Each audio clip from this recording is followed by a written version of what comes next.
You're about to enter into a new world of knowledge, curiosities, and high strangeness.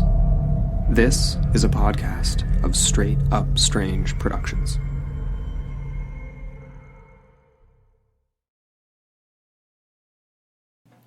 This episode is brought to you by our Patreon supporters. Become a patron today at patreon.com/intotheportal.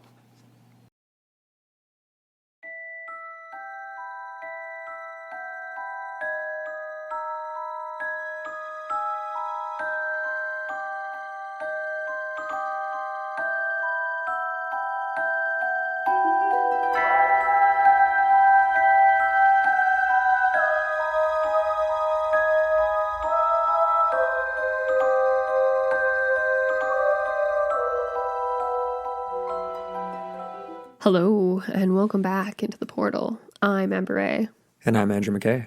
And we're back with a Film Friday. Yeah. Getting into some indie Canadian film horror. Oh, man. Totally didn't expect to be getting into that. Scrolling through some Amazon Prime videos, movies. It was the classic, you're scrolling endlessly. And then we finally decided, because, you can save stuff to your watch list. And we're like, well, let's go back into the watch list and see. And I literally just threw this on because we were so fed up with just browsing. And we were so pleasantly surprised by this movie. Man, that's an understatement. Black Mountain Side. So that's the movie we're discussing today. You want to give some just brief details on this beauty? Yeah, I saw actually two dates, 2014 and 2016. I think it was just different releases. But basically this was written and directed by the same dude, Nick. Nick? It's a tough Polish name or something. It's like Nick Szostakiwkyj. Oh man, that's not even close. Szostakiwkyj. I don't know. Let's go with Nick S. Nick Zoltz, even. Sure. That's kind of cool. But he did a really good job with all of this. He did the screenplay and everything too. So it was kind of like a one-man show in that regard. But I think everyone was a heavy hitter in this. There was no weak links, in my opinion, as far as casting and character. Yeah. It was all very strong. So we're kind of getting into what we would describe as kind of like a mix between The Thing, The Shining, especially in my opinion, and The Ruins, all in one. Yeah. It's got some Lovecraftian Cthulhu horror elements in there as well, which is very refreshing because I think it was portrayed in a way that was believable. Yeah, absolutely. And so we're getting into a very, very remote location. It's the Taiga of the northern Canadian Cordillera. And this is as far north as you can get. And they do make that statement a couple times. And they're like, basically, we're the last post. Yep. So there's nothing past this. Post 291, I think they referred to it as. Yeah, or 291 of 291. Exactly, yeah. So the very last one. And we had a very strong cast. Some people have kind of critiqued it because it is all male cast, but I think in this case it's believable, realistic, and it works. Yeah, for sure. It's kind of silly. It's kind of I feel like a lot of hypersensitivity in our culture today, where it's like if you don't include X, Y, and Z elements, you are just going to get nicked for it a little bit. But in my opinion, everything worked about this movie, and the casting was brilliant. We've got like a crew of main characters. Hey, there's 1, 2, 3, 4, 5, 6, 7 main characters. Yep. And it's just a core crew that you get throughout this entire film, which, again, if anyone was a weak link, this movie just wouldn't have worked. Totally. And that emphasizes the isolation, obviously, and the relationships between these people as things start to unravel a little bit. And then the fact that it's set, obviously, in just this the stark darkness of winter. It just reminds me of the Franklin expedition and things like that, right? Being in the cold. And, it's a lot more modern, obviously. It's set in modern times. The premise of the film is basically a archaeological expedition that's going on there. They're doing a dig. They've been there for 3 years, and they've just uncovered things that potentially are lifetime achievement, accomplishments in the field of, the most important accomplishments in the field of archaeology to date is kind of how they frame it. Yeah. Because they're finding things that are so ancient that they kind of rewrite the narrative of what we know as prehistoric culture. Right. So here they are in the northern Canadian Cordillera. We get these very, Shining-esque, again, I'll refer to it because they do a very effective job in the Shining's intro of showing the remoteness through the landscape imagery. And they do have several shots. They're stills. They're not roaming shots like they are in The Shining, but they're still shots that really capture the landscape. Oh, yeah. And it's very stark. There's no music. You're not going to get music throughout this entire thing. And it starts off with basically a poker table game. Like, we've got the four buddies. They're all very intimately, like, familiar with each other. You can just tell. And it's all very natural. And basically, we get this feeling that they are kind of at this, like, crossroads to a certain degree, I would say. They don't know the extent of the significance of what they're sitting on. Right. And they're waiting for the authority in the field to come. And so that's where we get the introduction of Professor Olson. So he's the head of archaeology of U of Toronto. So very, very prestigious. They make a point of saying that right away. They're like, I studied you when I was in school. I wrote papers about you and blah, blah, blah. Yeah. So he's definitely like the bee's knees when it comes to archaeology. And emphasizing the fact that this is an indie Canadian film, which is always wonderful. Yeah, I really like that too. So we get introduced to him, and then from there we kind of get all the characters. So we get Jensen. He's kind of like the project manager, I'd say. Hey, like he's not the team lead as far as research goes, but as far as the organization goes, I think he's that guy.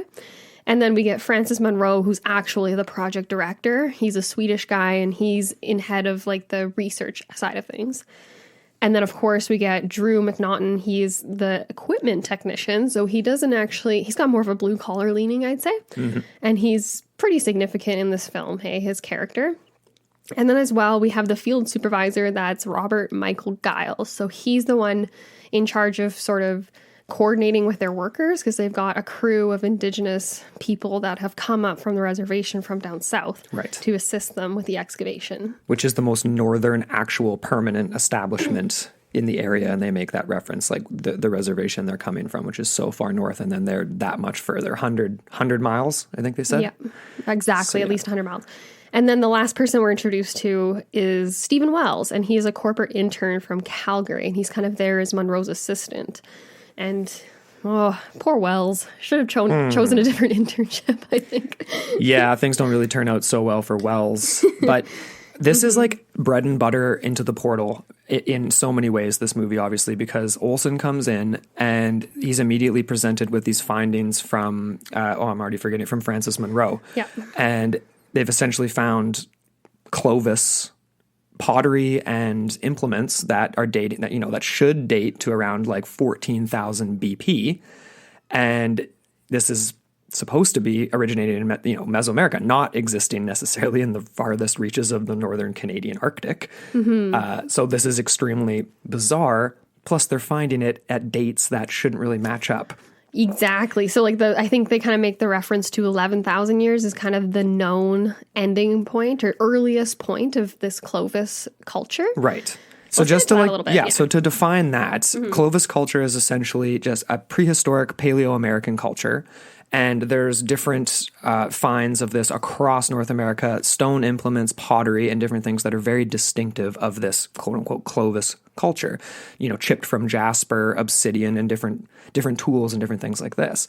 There's more than 10,000 Clovis points that have been discovered. There's over 1,500 locations throughout North America where these have all been found, which is pretty interesting across all, like from Texas through up into Canada, all kinds of different places. Right. But we're obviously talking about the farthest northern reaches of Canada today. And I pulled this interesting article up. It was from Ancient Origins, but I did find it on some other more corroborating, a little bit more peer-reviewed articles and stuff, that archaeologists have found butchered bones dating back 24,000 years in the Yukon, specifically in the Bluefish Caves in the Yukon, Canada. So this is the oldest signs of human habitation ever discovered in North America. So that's just kind of interesting. I wanted to throw that out there because with this story we're dealing with in Black Mountainside, this Olson is basically saying 20,000 BP, not possible. We can't find Clovis back then. There wasn't this. That's the Ice Age. Mm-hmm. There shouldn't be people building temples in the Arctic. That's crazy. So not even that find that isn't included in the film that you just mentioned is real. Yes. And that pushes the timeline back an additional 14,000 years. Yeah. Or sorry, 13,000 years, because for them, the timeline ends at 11,000 years. Them finding these structures, as they're referred to in the film, those are dated to be in bedrock soils that are 14,000 BP. So that, to me, that is the extent of their timeline. So you're saying that now we have research today in the real world that pushes that back another 13,000 years. Yeah. Wow. That's really cool. Pretty wild. Because the other crazy part, like you already touched on, is the fact that they're so far north. There is no evidence of this culture that far north. And even the main guy, Olsen, the head of archaeology, he says, it's like, we're about 4,000 kilometers away from the nearest Clovis site. Right. So this is out of place. Very much distinctly out of place. And he's just emphasizing this point that the markings look distinctly Mesoamerican. And like when I heard that just first watching this movie, I was like, oh my gosh, it's just like the sparks going off in my brain. Like that is the coolest thing to think about, that there could the prospect of it being so much more ancient and the early settlers of Mesoamerica coming from a way different place. Yeah. Anyway. Oh, totally. There's so much you can get into with that. But before we get into more, let's have a quick promo break for our sponsor, BetterHelp. You know, you guys, this is a strange and uneasy world we live in at the best of times. And we know that a lot of you listening, like Amber and I, have all kinds of different things in our lives that can interfere with happiness. Like, honestly, just take a second and think about what might be troubling you the most, or what might be holding you back from achieving who you want to be. We were both blown away that over 800,000 people are using BetterHelp.com to take care of their mental health based on their unique needs. You can connect with professional counselors in a safe and private online environment. This is not self-help. It is professional counseling. Schedule video or phone sessions with your BetterHelp counselor, or send a message anytime, day or night. You can even switch therapists at any time based on your specific needs. But the best part about BetterHelp is that it's more affordable than traditional in-person counseling. And it's convenient to access from anywhere in the world. We want you all to live happier and healthier lives, and as a listener of Into the Portal, you get 10% off your first month by visiting betterhelp.com/portal. That's betterhelp.com/portal. And financial assistance is available for those who qualify as well. So visit betterhelp.com/portal to get started today. You can find a link in our show notes below. And we're back. So let's get more into some of the finds, these archaeological finds that is basically extending this timeline drastically for these researchers. And Olsen logically does point out that dating isn't always accurate. So you can, with carbon dating, it's estimates, right? So and you can get, what would be the word? Like contamination, I guess, of those samples potentially. So he does point to that as a thing, but he does lean towards the fact that these are credible finds. And even when Monroe confronts him with the idea, like, do you think we're hoaxing this? Like, he kind of asks him that point blank. And he's like, no, I don't think so. All the conversation, all the dialogue in this movie is very genuine. I'll say that right away. It does. It almost comes across like it's, like I said this too the other day, like it's kind of, it's not like a documentary, but it almost sort of, like the characters wise give me that feel like they're very much real people. They're very real, yeah. They're not over characterized like we've seen in other indie films and B films and things like that are pretty recent, right? Pretty modern, and they just do a terrible job and overact it to the extreme where it's like, in this case, it almost seems as if they actually got people that weren't actors but actually had been involved in these fields before. Yes, that's how it comes across to me. So almost cinema verite-esque. Yeah. And so anyway, so getting back to this whole thing with like the dates and the findings of this pottery, because this is where Olsen is being confronted with this evidence initially. And at first they just talk about the pottery. Then Monroe confronts him with the structure that they've begun to uncover. And he kind of, it's kind of this weird moment where he's like very like almost like cheeky about it. Kind of like, you know, he has that glimmer in his eye as if he's like, I've got something really good that you've never seen. Yeah. And this conversation is very convincing again, right? It's not unrealistic to any degree. It's not like they're talking like, you know, there's some sci-fi movies where they're like in the lab, for example, and they'll start spouting off all these plastic words that are like science-y. And you're just like, this is none of that. Like, you know, and it's kept super simple. They let you fill in the blanks of all of it. They don't overdo the dialogue. No, and they don't overdo the evidence too, like even the structures. Well, and the actual like images that he's showing, like when he's showing Olsen the pottery, like we don't see it. They don't show that on camera. That's true. Which like at first I was kind of like, I didn't like that. I wanted to see these markings that were like similar to Mesoamerican markings, but at the same time, I'm cool with it because it kind of like I was filling that in my head, and I was like, what do these look like? It's almost smarter. Yeah, and they're describing it, but like I was more engaged that way.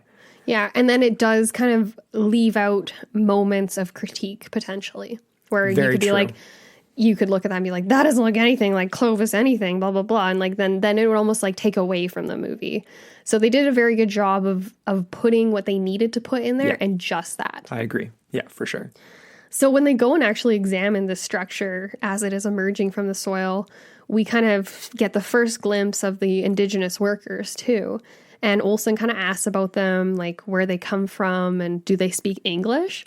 And I liked how Giles actually responded right away saying all of them speak English. They're all very capable people is kind of the light that they're shone in. And I think that's more progressive. I think personally. Oh, totally, yeah. I liked how they were portrayed that way and they're very able people. They seem very competent. Yeah, they were. And then at the same time, though, he's like, they communicate with each other in their indigenous language. I can't remember which one he referred to. But that's sort of like, we don't actually meet any of those characters, which is interesting. It kind of, to me, that gives a little bit more, and that's not a knock or anything. To me, that adds more to the suspense when they vanish, which obviously we're getting to in a hot sec here. Exactly.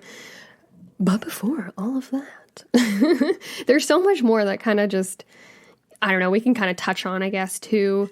So we've already introduced everyone. Oh, we kind of forgot to mention there is a cook as well. So there's another character there too that we didn't really touch on there. What's his name again? He's a non-important character. What is his name? I can't remember. He's got the cat. He's got like 3 lines in the whole movie. Yeah. Which is why I kind of forgot about him. And then there's one scene in the climax of the movie where I'm like, who was that? So maybe that's a little bit of a point of a knock. But he wasn't really a central character. He was just there to help. Yeah. Which is interesting because with the doctor, for example, obviously he has a much larger role to play with all the horror that goes on with these men. But they could have done something similar with him potentially where he's like, oh, he's just a doctor. He's just a chef or just whatever. Kind of they could have. Oh my God, being the doctor in a situation like that. Because it's obviously like you're up there, you're really there to like give people meds when they have a headache and, you know, frostbite, keep a watch for things like that. You're not prepared for, you know, actual massive medical procedures or things like this, like that, to be that guy. He's the medical supervisor. Yeah. That's kind of how they, So he's not, he's like, he even says to Olsen, he's like, if you need a hand with anything, let me know, because I'd love to do something around here. Exactly. There's not a lot to do for him. A little bit of foreshadowing, maybe. Yeah, exactly. That's actually kind of ironic. Yeah. Okay, so now where are we at here? We've talked about the structure, but there's not just one. We should make a point of saying that. There's actually about a dozen of them. Yeah, and there's basically, I love the way this is shown. Basically, it's sticking like 3 feet out of the ground, and it looks like it's just this solid mass. Like it's not like it's just like a corner piece, and you can see like it's like it looks like it's carved out of. It's like the Yonaguni Monument is like what I thought of. Like it's carved out of stone. Yeah, it's like this solid block with these crazy markings on it and stuff. It looks like the top of like a temple, like the peak of a roof or something. Very much so, and that's kind of like what they're alluding to, which made my mind go down a bunch of rabbit holes once they start experiencing stuff. Because was it a temple? Was it a structure for protection? What was it? But he makes a point, not Olsen, but Monroe, that there's 24 of these that they've unearthed so far. There could be more that are kind of like scattered in. I think he kind of makes it sound like it's in a straight line. Or in some sort of maybe it's a pattern, but they're spread out. So it's not like this is just one site, like Göbekli Tepe, like here it is. This is a giant temple here we're unearthing. It's like a series of them, which I find strange. What does that mean? Like temple points for a journey along the way, some sort of a pilgrimage, some sort of a very bizarre. There's one other element too, though, because they have the rock piles and him and Olsen. So Monroe and Olsen have a conversation about that, and he's like, oh, this could be around for several reasons. Like it's very common in indigenous cultures throughout North America to do this, like to make these like rock pile, like cairn type things. They're quite small, but they are significant. And then he kind of says like it could be anything from like just a marking to like a place of significance or a place of ritual or a place of worship even. They kind of make references to all sorts of stuff. So it's massive speculation. Exactly. Yeah, it's all speculation. But in my mind, I thought about it as like, it's like a warning. It's like, it's a perimeter. Because there's more than one of them, right? Yeah. So immediately I went to Big Legend and thought about the markings on the trees are meant to be a perimeter of protection. Right. So something couldn't get out. It was kind of what I immediately thought of. Interesting. So something couldn't get out. Yeah. Yeah. And then I kind of thought more. I was like, if there's half a dozen of these structures, like, are they temples to certain gods or are they burial structures? Like, are there bodies in there? You know what I mean? Like tombs. Ooh. That was my second thought. Okay, that sort of ties into this next part too, because we get this classic sort of line that you often see in sci-fi movies or thrillers and things like that. And McNaughton, they're all sitting around in the lounge room, and they still don't know what's going on here, right? So they're cheersing about potentially having the greatest archaeological find of all time. And this is McNaughton saying this, who's the equipment tech. He's not a researcher or anything like that. Mm-hmm. And he says, you know what I think? Aliens. And everyone starts laughing at him, and he's like, hey, you laugh, but wait till we start pulling up the little green bodies. Of course, we never get that in this movie. It's not like The Thing directly, or it's not like whatever. But that's still a little bit of foreshadowing to me, because that's a big open-ended question with this movie, is what if it is potentially something like The Thing? Maybe. Yeah. No, totally. It's something that they have no way of really reconciling or dealing with when they confront it, or when it confronts them, essentially. Right. I thought that was funny too, that McNaughton's the one making all these like bold statements and then also saying like there are cheers as they're like, you know, like to the most potentially the most important archaeological find ever.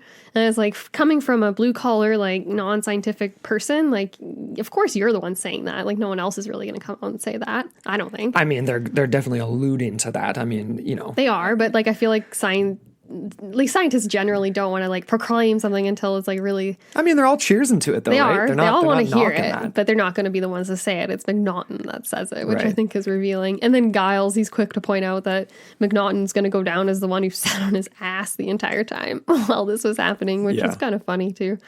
So he doesn't really have that important of a role in the actual archaeological side of things. He's more so there to make sure the radios are working and the sleds are working and the equipment and all that. The Jennies. Jennies are important. And you get this stark contrast from a scene like that where you just get these constant cuts to black throughout the scene where it says the date. Right. So it's like we just get the gaps aren't filled. We have to fill it in our heads as to like how things are degrading, not progressing, I would say. Yeah. And that happens after this scene. Yeah, you know, it's totally. like and it November adds 10th. to the suspense. Oh, yeah. It's very Shining-esque too, right? Where there's those cuts to black that you get all the time. And then it'll be something very like there's the one cut to black in The Shining that I remember quite clearly where the next scene is just the little kid throwing the ball against the wall like over and over again. Or no, it's not the little kid. It's Jack. It's Jack. It's Jack. He's throwing the ball, and it's just like this repetitive thing.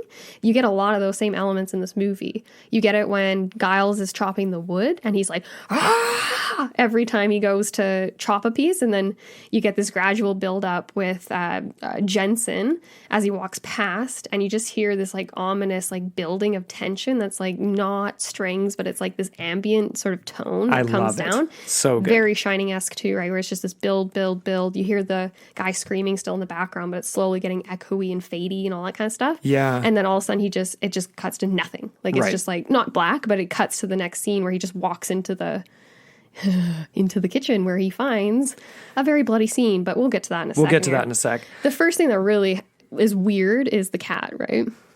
So essentially, we get the research assistant. So Wells starts acting a little strange, but no one really thinks much of it, including the audience, I don't think.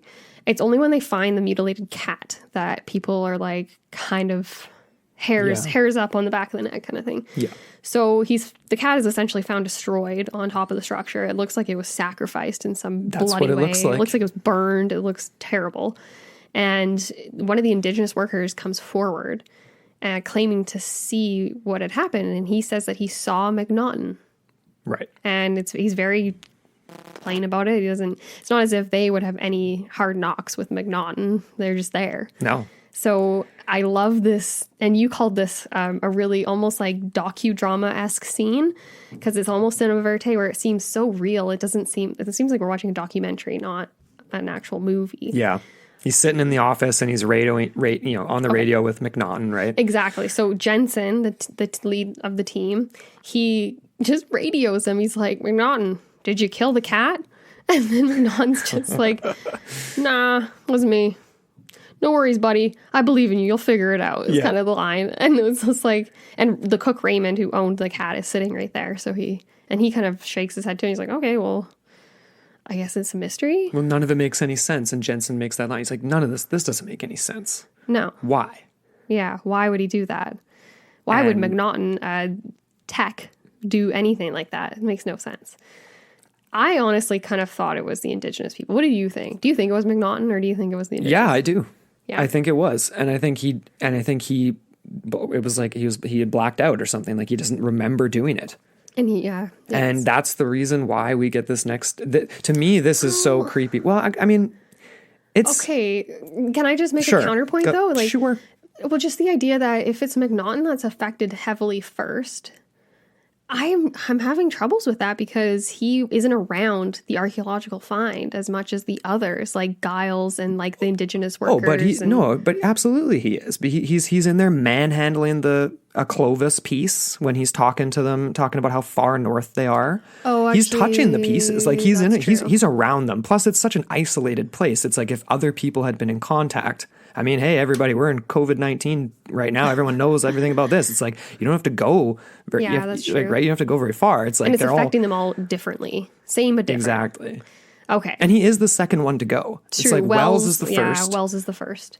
And so it seems like that research assistant position is the most vulnerable position because you are, like you said, manhandling the pieces of the finds and the archaeological remnants and things like that. So actually, yeah. Okay, maybe that makes sense. And it's like the stuff inside. Oh, we haven't even got to this part yet. So like we'll hold on to that because obviously, archaeological pieces being indoors versus outdoors, all that kind of stuff. Yes. So again, we get another classic cut to black right after the radio sequence where McNaughton denies killing the cat. Right. And it cuts to November 15th. So it's another 5 days. And we don't know what's gone on in those 5 days.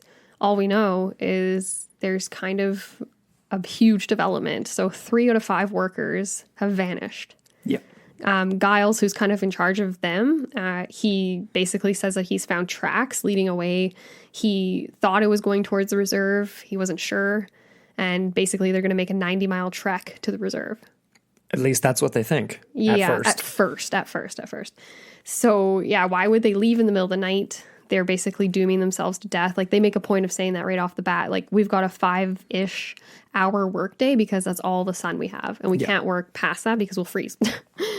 50 below. Makes sense. He says your blood below. will freeze. Could you imagine that? He's like, yeah, Giles or Giles or whatever. He's like, I wouldn't want to be the poor son of a bitch to experience that. Could you imagine your blood literally freezing as you're walking? No. How would you breathe? Your lungs would freeze. I mean, but just the way he describes it, like they're trekking out in the middle of the night, 50 below. Mm-hmm. I mean, obviously, if there's any people that are going to be able to survive that, it would be the indigenous people from the reservation that's 90 miles away. But that's pretty insane, obviously. Yeah. And they're speculating right away to me, like that was like height of paranormal because it's like they're leaving. They start speculating on all kinds of stuff that's playing on a lot of stereotypes and things like that. Like, they're very superstitious people. They've got different belief systems about animals and things like that. So they thought maybe the cat was the trigger, but then they allude that maybe something else. It was the cat in addition to something else. That was what was so bizarre to me. Mm-hmm. So this is kind of a funny crux of the film because we get the basic abandonment of the workers. And then we also, in this same scene, we get the first real kind of like visceral sequence of like Wells getting sick. Yeah. So the research assistant from Calgary, Wells, he ends up just randomly barfing up like black blood or some sort of other putrid substance that we're not sure of. It's black, definitely. Yeah. And from there, they're just kind of all shocked. They don't know why. He basically says like, I ate what you guys ate. Like, I don't get it. Like, Right. And he's just feeling like crap. And so then he goes to the doctor and the doctor kind of, at first he says, oh, you got the flu, I guess. Like, I don't really know what else to tell you. You feel like shit. Like, that's it. His best guess. He's like, my best guess. Yeah, you have his the best flu. guess. Mm-hmm. Which is scary. And I liked how they included, or the doctor, he said, he's like, oh, you know, like some people, like they don't know they're sick because they're like asymptomatic, but they are carrying a virus with them and they'll transfer it to someone else who will get sick. So they're kind of laying out that sort of viral transmission sort of thing early on. Yeah. Which is really what starts to happen. So then they start to reach out and they can't get anyone on the radio, which is another huge red flag. Eh? A huge red flag, and also just very strange. Like their supply drop doesn't show up. It's like 3-4 days late. That's the first red flag. But then after this instance with the research assistant, obviously they're trying to get a hold of anyone, can't get a hold of anybody. And this is a question that's like so strange to me because like they hadn't sent pieces out. You know, it's not like they had sent pieces back to be researched elsewhere or anything like that. They physically hadn't gone there. They had made, I guess, contact with people making supply drops. So that's maybe a reason why. But they speculate, they're like, oh, we can't get a hold of anyone because there's maybe a storm. Mm-hmm. And you're fingers crossed, like they're hoping that's the case. Yeah. Even though they don't know what they're yet dealing with. And then they make this very grim discovery with Giles and, I'm always forgetting the names, the main guy. Jensen going to try to follow the tracks of their Indigenous workers that left. And coming to the realization that they're going in the wrong direction. Yeah. They are not going back to the reserve. They are marching north in the exact opposite direction. And this didn't really occur to me at first, but it's like, obviously these people working the excavation are in the closest contact with the temple, if you want to call it that. Mm-hmm. So it makes sense that they would be the first to exhibit strange behavior if you don't include the cat. Yeah. Right? That's why I was kind of on the fence about the cat, whether that Indigenous man, he was saying it was McNaughton because he almost had a false memory of it, or he was just saying it because that's what the thing is telling him to say. You know what I mean? Yeah. So it was kind of 50-50 for me. It could have been McNaughton, which would be really freaky because that's really early on. Right. Or it makes sense that it was the Indigenous people and they're lying because they were the ones that were in the closest proximity. And they were it's just all, and then again told to walk in the wrong direction. I guess they obeyed the directive, and that was interesting too because Jensen, when they're out there and they're looking at the footprints, and he's like, "Is there anyone else out here?" It's like, you're like the team expedition leader. Like, I think you would know that, but he has to like ask the question just so he's not going insane. I think. Yeah, I think so too. And I think also he asked that because I think he's already starting to have those dreams. We don't see it yet, but he's starting to have those dreams where he's seeing people in the woods. Which is extremely creepy. Yeah. Ooh, so creepy. That is like the hugest, most effective thing about this movie is the way they're able to instill that creepiness through just mood alone, the cinematography, and using the howling wind of the Arctic, like the Taiga. And like you're making me feel as if like where they are doing this excavation, like going back to what you mentioned with like the markers, the stone markers going around, and they identified them as like 600 years old, like very more modern. But then they talk about, they make these references to like bear traps everywhere. Like going closer to the reserve, there's a circle around the reserve of bear traps. And it's kind of like this juxtaposition to like the site they're at, where they're seeing these rock piles around it. To me, that's like kind of making reference to that, where it's like these much more ancient peoples were maybe doing that. You know, it's not a bear trap, but it's very, like you said, similar to Big Legend, where it's keeping something in. It's like the Castle Hoska of the middle of the woods. You know what I mean? It's like keeping some sort of demonic entity, if that's what you want to call it. That's like my language nowadays to refer to what they're experiencing in that one place. Mm-hmm. Because like containment. Yeah. And to me, it's like maybe that has something to do with why they can't get a hold of anyone. It's not because people have left their posts. It's not because there's a storm on the other side of the mountain range or anything like that. It's because they are in some sort of like a weird, something that's been awakened. Like a port, like, yeah, but almost like a different reality or something. Like it's like a portal or something. The veil. Yeah. Like they're still there. But they're seeing things that shouldn't be there. That's interesting you say that, especially in regards to the radio. I think that's especially relevant because it's almost as if the others in other areas have either turned the radio off or they're being blanketed by some weird fog. Like that was kind of what I thought of electronic fog instantly, because I was like, oh, like maybe that could be like they're basically incorporated into this fog and they're outside of that. That's why it's called like Black Mountainside, maybe. I don't know. You know? Actually, yeah, that kind of makes sense. Yeah. Going back indoors where they're still examining the pottery, and of course there's these Mesoamerican-esque markings, and Olson, he's kind of playing with this theory back and forth, the two guys, Olson and the Swedish guy, Monroe, about when exactly these people could have existed, like pre-Ice Age, post-Ice Age, during the Ice Age. Was it the Ice Age that actually wiped them out? And then Olson makes this interesting reference. This is the first time we get this reference of animal gods, a deer god, which is, of course, the figure we end up seeing in the film. It's very much like the ritual, or like, it reminds me of like the Wendigo type monster. And these animals are depicted as gods. Even more curious, though, he mentions this piece of pottery where, unlike the others, where there's clearly human forms shown, there is this one, or maybe there's multiples, where there's essentially like human limbs missing, disfigured, human-like entities. And he believes that it's depicting a plague or an illness. And this is their first, this is such a good quote, right? He's like, it's happened before, the curse of the pharaohs, which is so true. Like ancient pathogens coming back to life after being unearthed, right? And that's the total science side of it.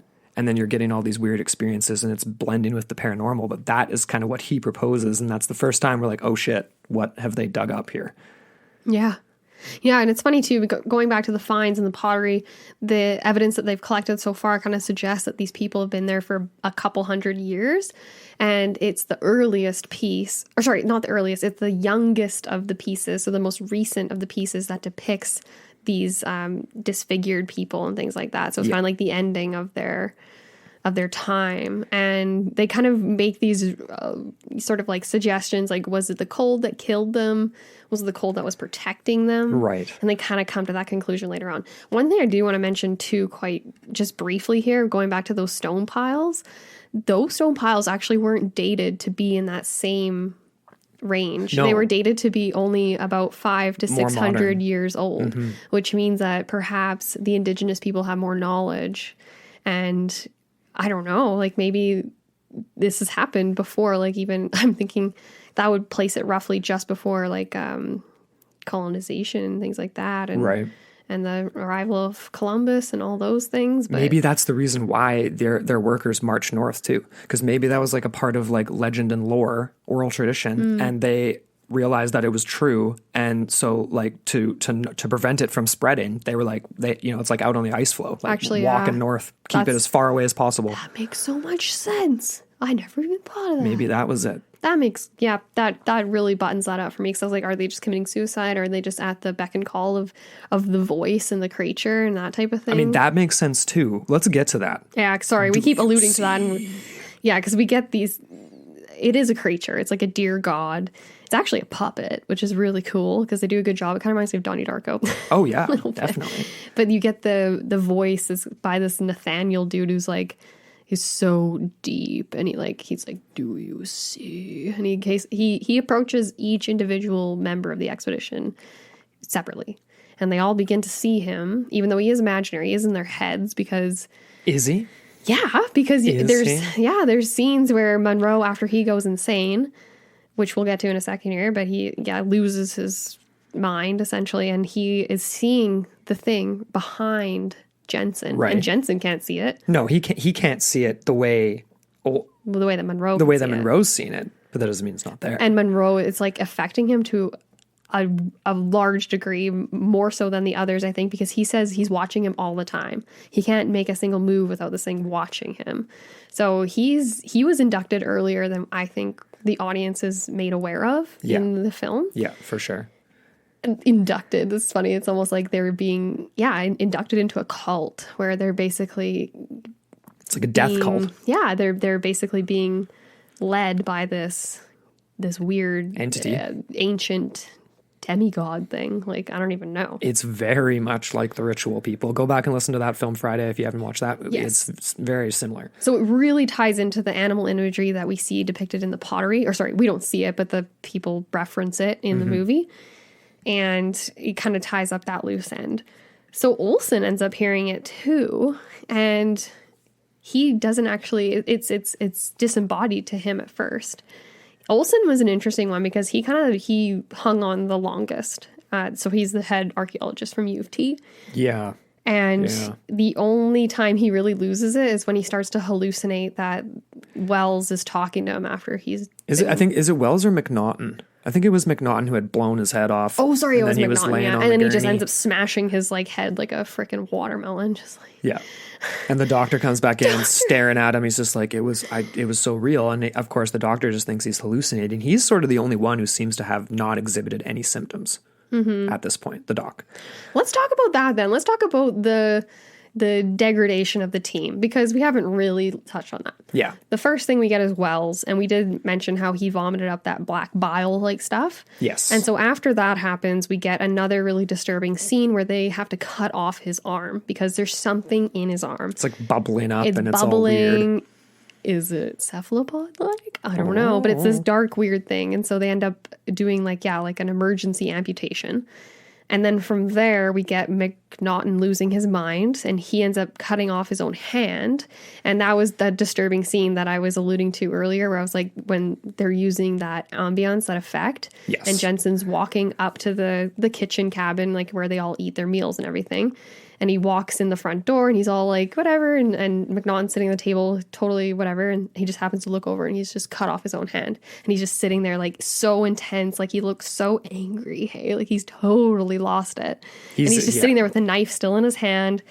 His other hand's laying on the counter, on the table, and then he's just got this bloody stump. And it's like a bread knife. It's like, it's not even like a sharp knife. No, it's disgusting. Like he mangled it so hard that the doctor says that he's going to lose the entire arm. And when Jensen's walking up to, I know you've made a few references to The Shining and how it reminded you of that.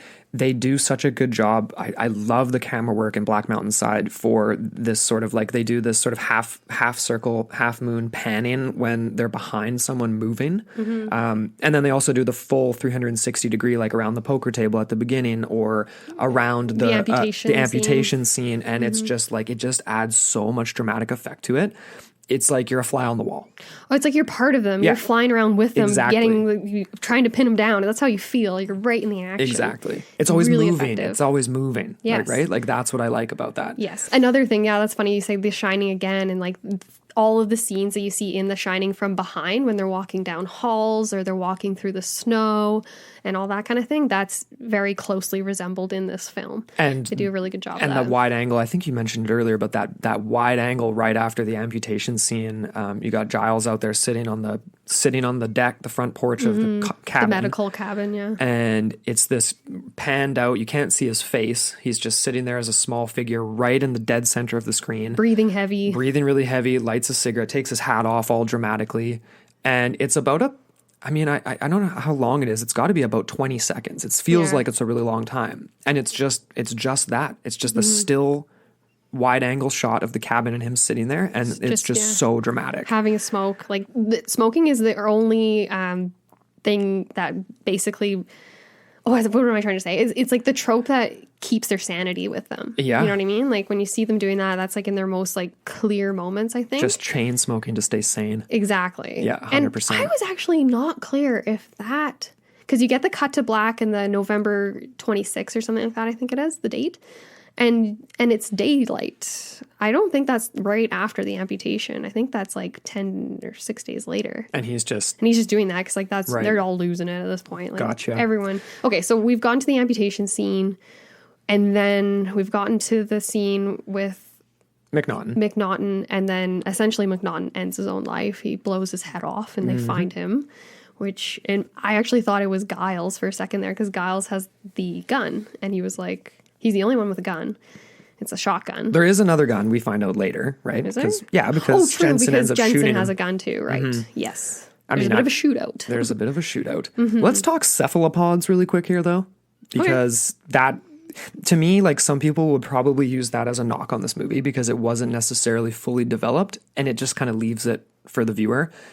But at the same time, that's the same with a lot of sci-fi movies. I mean, you could even say that about something like The Thing. They don't tell you where it's from. You don't get anywhere with it. It's all just abject horror and you fill in the blanks yourself. Mad lib horror, basically. You do get a ship, though, in The Thing, like in ice.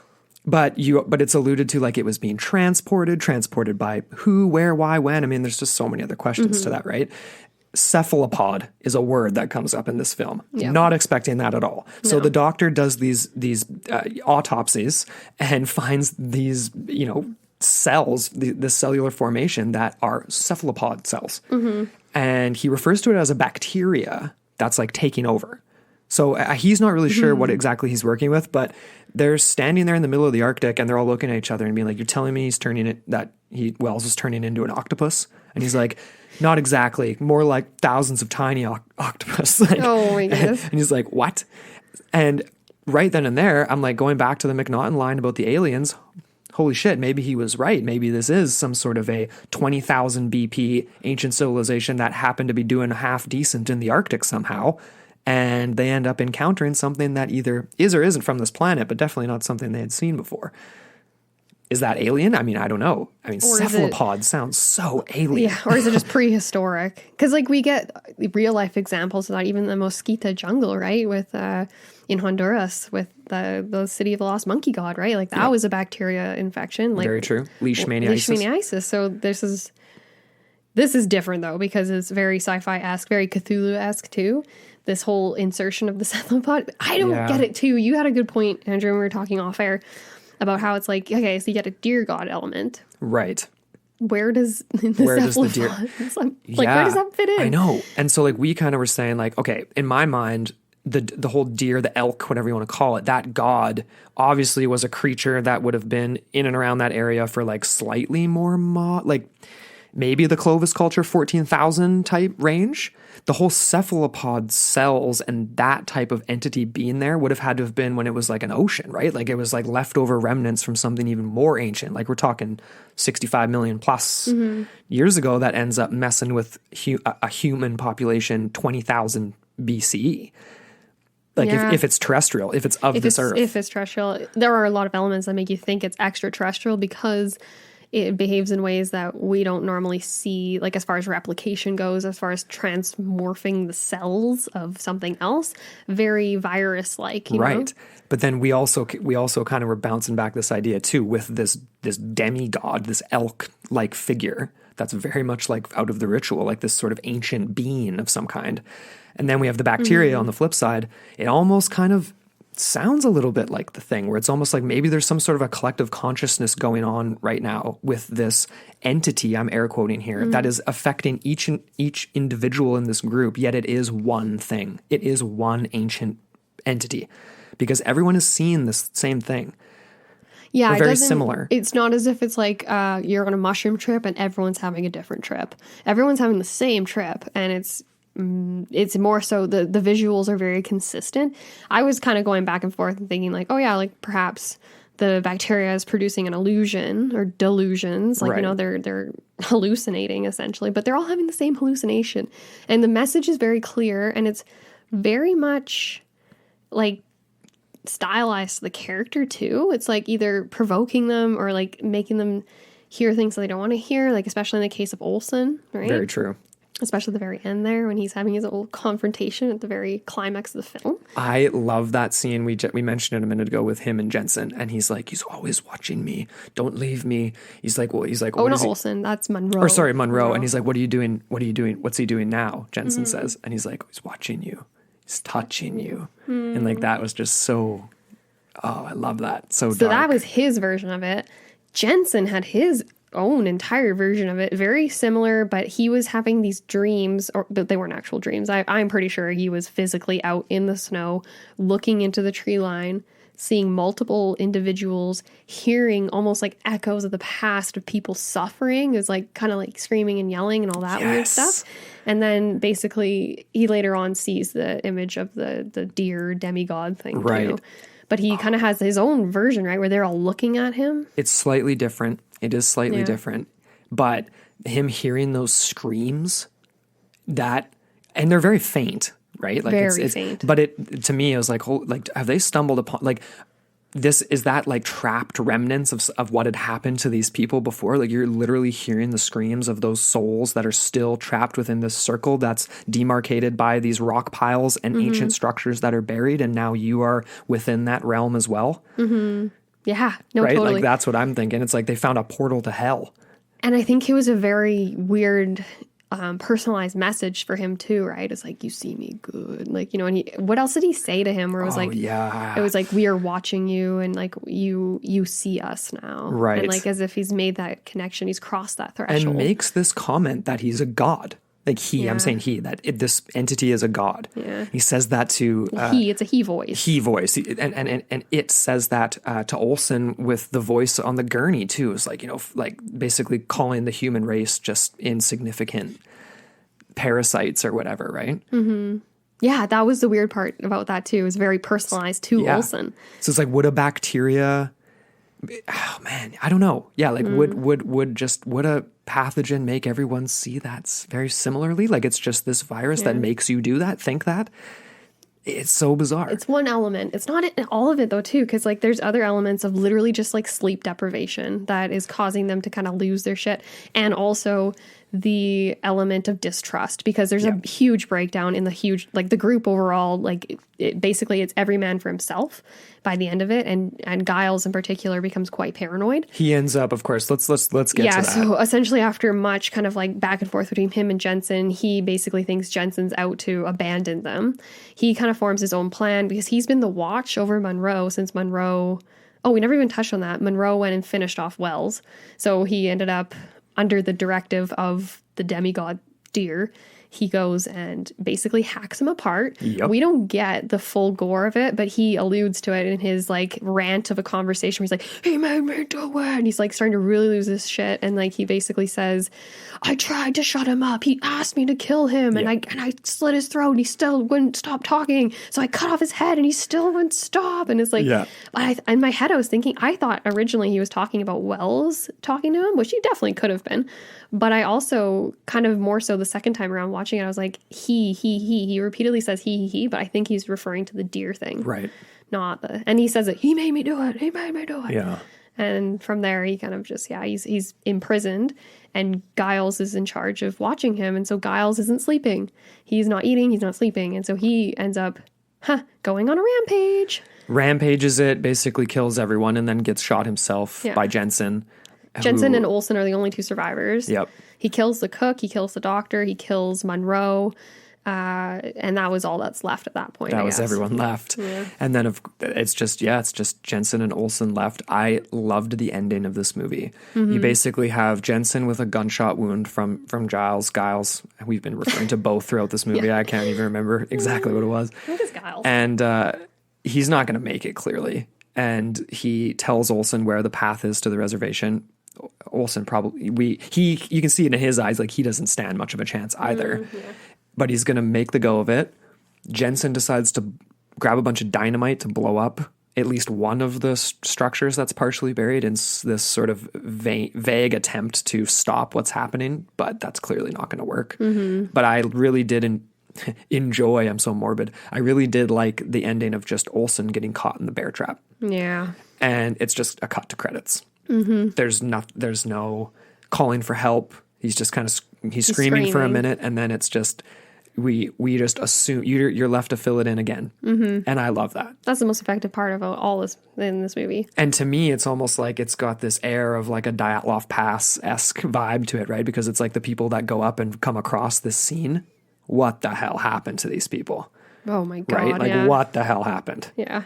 And you've got the guy with his arm hacked off, and you've got cephalopod cells in some guy's spinal cord. You've got gunshot wounds to the head. You've got a guy in a bear trap however many miles away trying to get away. You've got the indigenous workers marching north.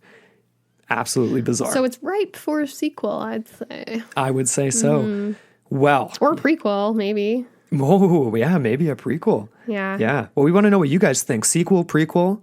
I mean, if you haven't watched it, I know some of you guys listen to our Film Fridays before checking out movies. To each their own. Mm-hmm. Make sure you check out this movie on Amazon Prime because it is awesome. I hope we convinced you guys. Yeah, absolutely. And it'll still be enjoyable despite all the spoilers. Despite all of them and yeah, like all of our... Yeah, no, it's just such a unique and refreshing take on horror. I think. Yeah. Yeah, it was very clean, very well done. It did win Indie Awards. There was one in particular I thought it was kind of funny. It was like a... was it like the Cthulhu horror or like the Lovecraftian horror film fest or something? Yeah, something like that. It was a winner. I was like, that makes sense. Yeah, you got your cephalopod elements in there. Totally. We want to know what you guys thought of this movie. Do you agree with our take on things? Do you have a different opinion? We want to know. What's your take on sort of the idea of that sort of ancient culture existing pre-Clovis? You know what I mean? Like, we talked about a little bit of evidence, 24,000 BCE, some bones and things like that. But like, this is ITP bread and butter. We love this kind of stuff, especially when there's ancient pathogens and monsters and things like that involved as well. So leave a comment on social media. Come follow us at Into the Portal Podcast. Don't forget that, actually, I don't know if we loosely mentioned it on the last episode, but we've got a really cool sticker contest going on right now for our network, Straight Up Strange Productions. And it's super easy, you guys. Just hop onto Instagram, go at Strange Pods, come follow us over there. We've got a few posts up. All you got to do is like our sticker contest post, follow the account, obviously, tag a friend and hashtag a monster or a cryptid that you would like to go searching for, or that you believe in, or that you love.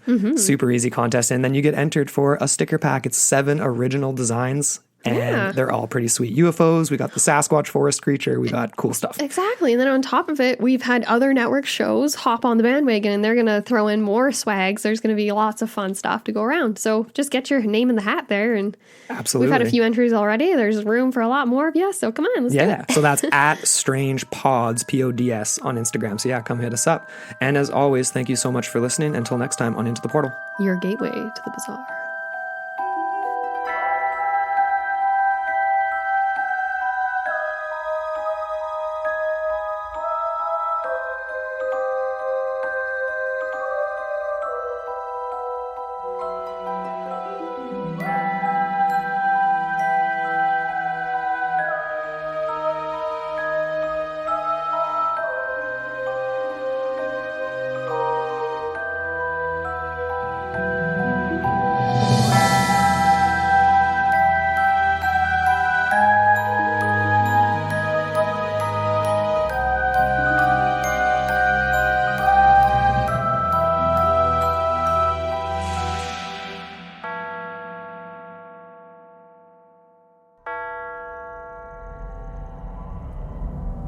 This podcast is a part of Straight Up Strange Productions.